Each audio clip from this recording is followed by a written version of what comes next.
Coucou tout le monde, alors aujourd'hui un nouveau tuto. Je reviens un petit peu en force mais avec des choses assez faciles à faire.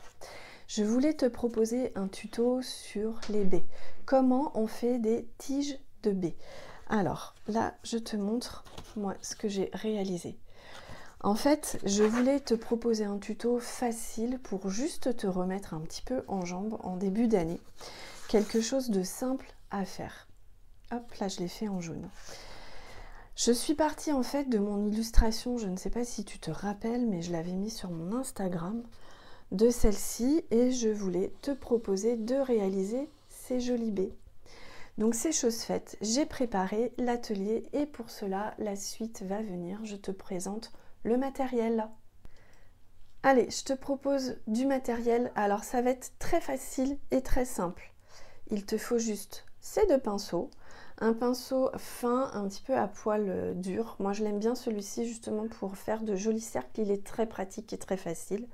Et puis un pinceau un peu plus fin également pour faire la tige et le feuillage. Ça, c'est les deux pinceaux que tu vas avoir besoin. Et puis, allez, je te propose deux couleurs. La gomme goutte et le rouge carmin chez Sennelier. Ce sont deux couleurs assez intenses, assez puissantes. Mais toi après voilà, tu fais comme tu veux, tu prends la couleur que tu veux, on peut même faire des baies bleues, des baies roses, des baies violettes, vas-y, fais-toi plaisir. Le but c'est vraiment de repartir un petit peu sur un tuto facile et de t'exercer. Allez, je te montre la suite.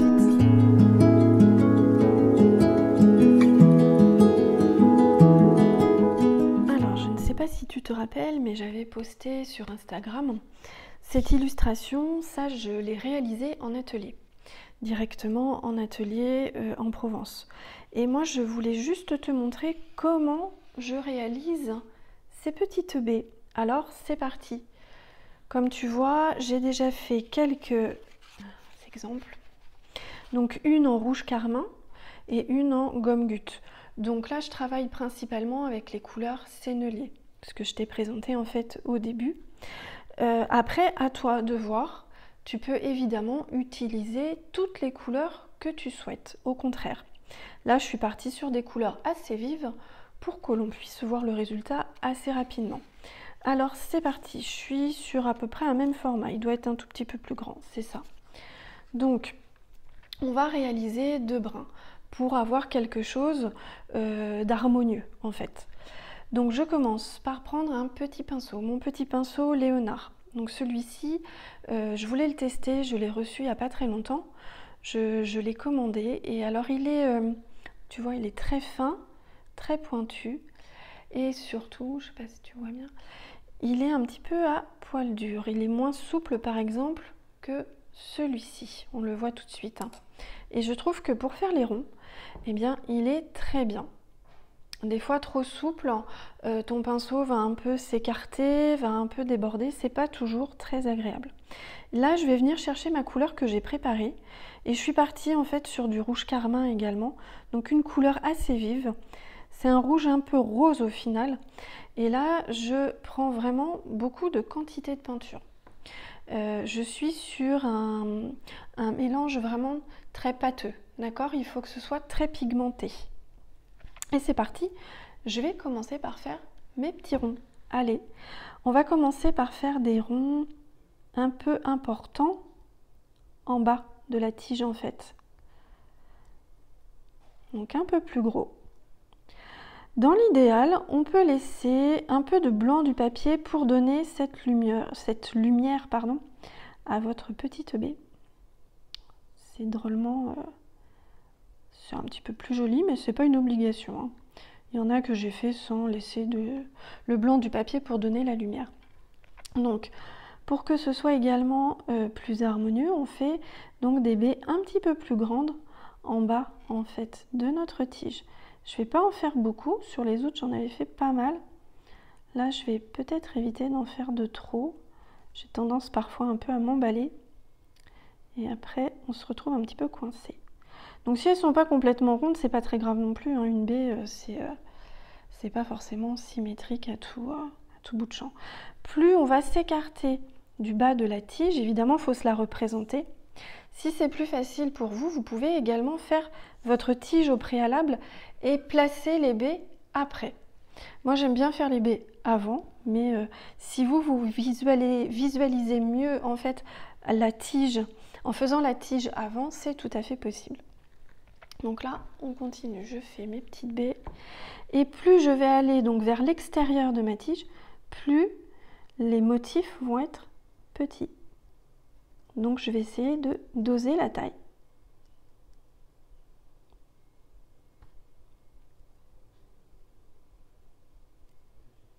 Allez, hop. Là, je n'ai pas repris de peinture, celle-ci va être un tout petit peu plus claire, mais c'est pas grave. Et là, comme vous pouvez le constater, j'ai laissé de l'espace entre chaque baie. Je vais finir par faire les petits ronds. Alors là, je vous présente ce petit ustensile qui est très pratique. Il a deux billes en fait, une un petit peu plus grande et une plus petite. Là, je vais utiliser la plus petite pour le moment.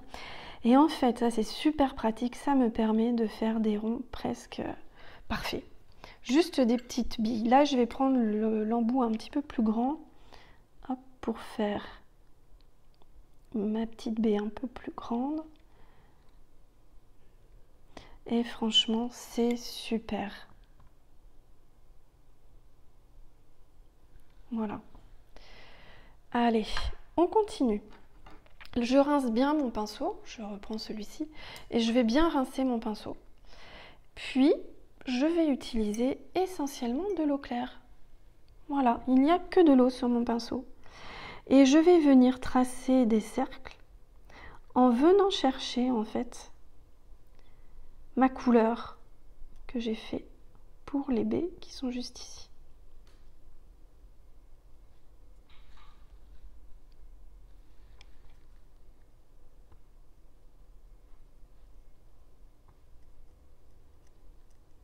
Alors là, on peut tout faire hein, au niveau... on n'est pas obligé de laisser le blanc du papier. Je vais rectifier un petit peu ici. Et on continue. Alors là, ma peinture a un petit peu séché, mais c'est pas grave, j'arrive quand même à la prendre un peu. Et puis si jamais elle a trop séché, eh bien, vous rajoutez un petit peu de peinture à l'intérieur. Alors, j'ai de la chance parce que sur ce rouge, il est tellement pigmenté qu'on arrive toujours à prendre un petit peu de peinture. Hop, allez, je remets une petite pointe dedans pour donner un petit peu plus de relief. Là, c'était bien, celle-ci, elle est belle. Et puis, je continue. Je ne suis pas obligée de remplir, en fait, tous les espaces. Tout l'espace blanc que j'ai laissé. Alors, j'ai mon feu de cheminée. Je pense que mon papier et ma couleur a très très vite séché. Il fait bon dans la maison. Et du coup, ça a séché un peu trop rapidement, à mon avis.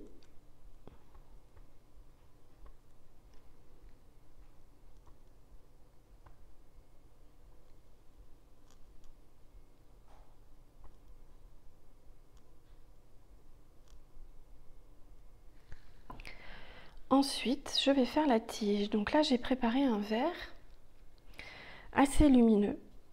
Voilà. On est sur un mélange de vert chrome et je vais y arriver. C'est le vert de Daniel Smith, celui-ci. Voilà. Il est un petit peu jaune en fait, hein. Il y a une pointe de jaune dedans. Toujours avec mon petit pinceau, je vais venir faire quelques tiges. Et ce que j'aime en effet, c'est vraiment ce mélange des couleurs avec le vert qui fusionne.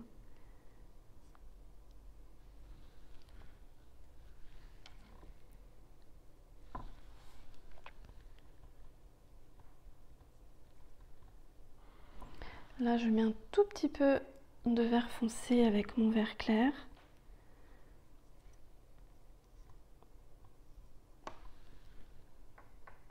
Juste sur la pointe.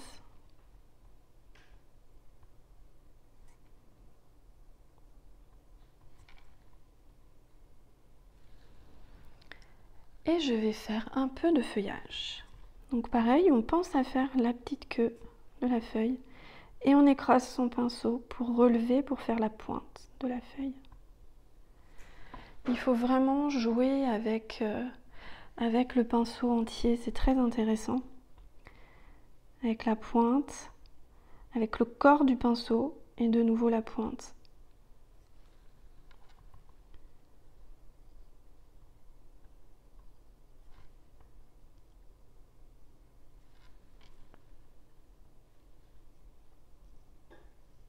Alors souvent, dans les ateliers, c'est vrai que je précise toujours de commencer par le haut de votre feuille. Moi maintenant j'ai l'habitude, donc je ne fais plus ce genre d'erreur, mais souvent on oublie de faire la tige en fait, la queue de la feuille, ce qui permet de raccrocher la feuille à votre branche. On a tendance un petit peu à l'oublier, donc du coup on fait des feuilles un peu collées à notre tige principale et ça donne un peu moins de réalisme en fait. Donc du coup souvent je conseille de commencer du haut vers le bas. Donc c'est vrai qu'aujourd'hui j'ai l'habitude, moi la première je faisais l'erreur, mais j'oubliais de faire la tige. Donc du coup je me suis trouvé en fait une technique pour éviter d'oublier cette petite tige. Et pour moi, même si le geste n'est pas évident, le fait de commencer du haut vers le bas me permettait de mieux visualiser en fait et de pouvoir raccrocher ma feuille au motif suivant. Voilà, allez on en fait une autre, on continue avec ces petites baies.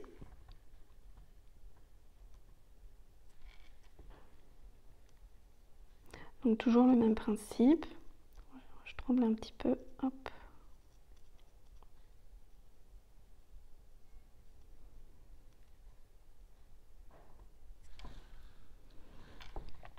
Et comme ça sèche vite, alors pour le coup je vais essayer d'aller un petit peu plus rapidement, de moins parler peut-être aussi.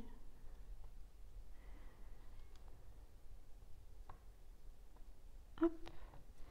J'en fais une troisième et je vous montre tout de suite avec l'eau, comme ça le pigment ne va pas avoir le temps de sécher.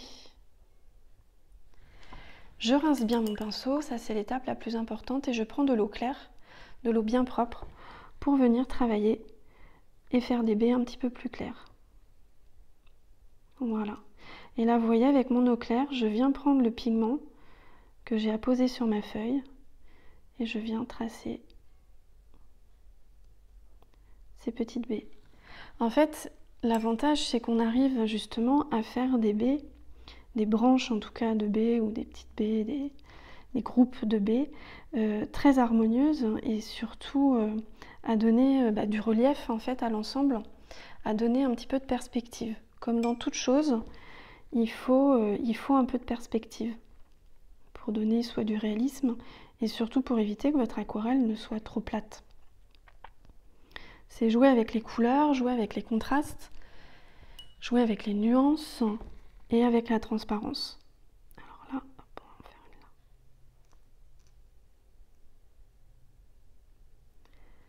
Et les petites, du coup, je vais prendre mon ustensile magique. On va commencer par l'embout le plus important. Je retrempe dans ma couleur et je vais venir faire quelques billes de peinture.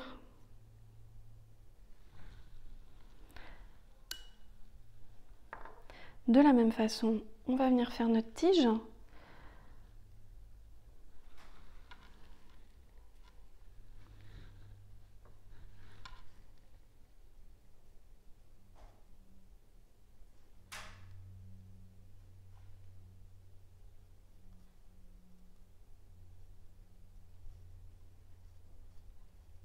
Je vais rajouter une feuille. Là, je m'adapte, je voulais pas qu'elle coupe ici, donc je vais essayer hop, de la faire partir plus vers moi.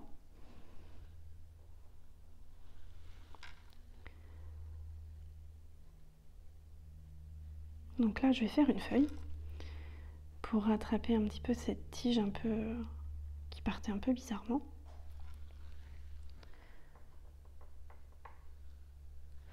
Je mélange toujours un peu de foncé et de clair. Au niveau des verts, donc c'est ce que je vous disais, là j'ai utilisé le vert chrome et Daniel Smith, qui a une touche de jaune à l'intérieur, et le terre verte brûlée chez Sennelier. Alors lui, je l'adore. C'est vrai que je suis une grande fan de ce vert. Je l'utilise énormément.